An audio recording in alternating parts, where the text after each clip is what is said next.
तो अगर ये वेक्टर ए है और ये वेक्टर बी और ये वेक्टर सी, तो देखो अगर मैं इसको बिना बड़ा और छोटा करे और बिना डायरेक्शन चेंज करे कहीं भी सरका दूं तो वेक्टर ए रहेगा। मैं इसको सरका के इस टिप पे ला सकता हूं। अब ये क्या है, वेक्टर ए, क्योंकि ना तो उसकी डायरेक्शन चेंज हुई है और ना उसका मैग्नीट्यूड चेंज हुआ है। क्लियर? इसको बिना बड़ा छोटा करे, बिना टर्न करे ऐसा लगाऊं ताकि यहां पे इसके पैरेलल चलता रहेगा और यहां पे रहेगा। अभी क्या है, वेक्टर बी क्यों है, मैग्नीट्यूड सेम है और डायरेक्शन। अब अगर मैं इसको प्रोड्यूस कर दूं तो इसको भी प्रोड्यूस कर दूं, इस पॉइंट मिल गई।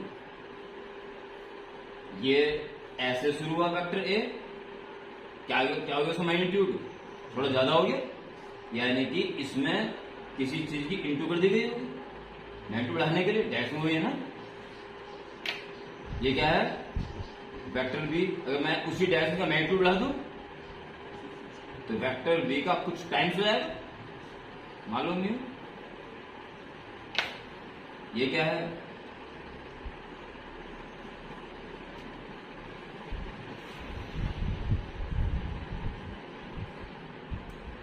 ये हो गया लैम्डा ए और ये हो गया लैम्डा, हाँ ये म्यू, ये हो गया म्यू। ए वेक्टर यहां शुरू हुआ था, यहीं से दूसरा शुरू होता और रिजल्टेंट क्या आ गया, सी। अगर ए बी सी एक ही प्लेन में थे तो किन्हीं दो वेक्टर को बड़ा या छोटा करके जोड़ के तीसरे के बराबर ला सकते, ठीक है। यानी कि अगर वेक्टर ए, वेक्टर बी और वेक्टर सी ये कोप्लेनर है, ये कोप्लेनर को समझना बहुत जरूरी है।